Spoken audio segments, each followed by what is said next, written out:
It's not so much an event, it's the culmination of events. Thousands of people were out in Sitka today celebrating Alaska Day with the annual parade and ceremonial flag raising. The holiday commemorates the day Alaska was formally transferred from Russia and became a United States territory. As Johnson Kuhn tells us, the flag raising is a recreation of the moment on this day in 1867 when U.S. Army troops marched to Sitka's Castle Hill to replace the Russian flag with the United States flag. Johnson? That's right, Beth. Today marks the 157th anniversary of the formal transfer of Alaska from Russia to the U.S.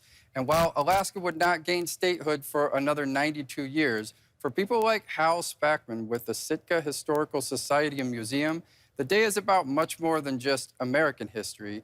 It's about Alaskan community. 1788. Maryland, 1788.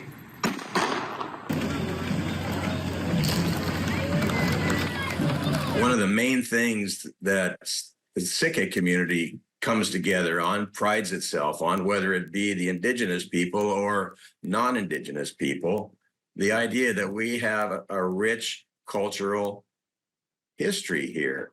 A pride that Sitka Historical Society and Museum's Hal Spackman does not take lightly. With October 18 officially being declared Alaska Day in 1917, I've been in Alaska 44 years, and they've celebrated it all 44 years. I can't say if they started in 1917, but I suspect that they did. As Spackman explained, the celebration takes place in Sitka as the town was once the corporate headquarters of Russian-American company. But it's not just one day of parades. From cook-offs to period reenactments to dances, Spackman says there's no shortage of activities throughout the week.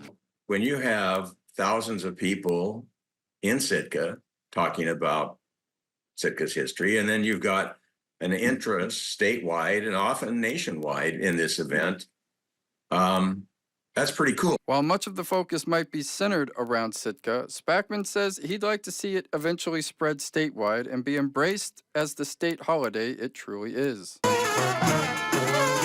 And whether you're from Anchorage, which has a very short history, less than 100 years, or whether you're from the Kodiak region, which has the longest history, or if you're an indigenous Alaska Native person who has the very longest history.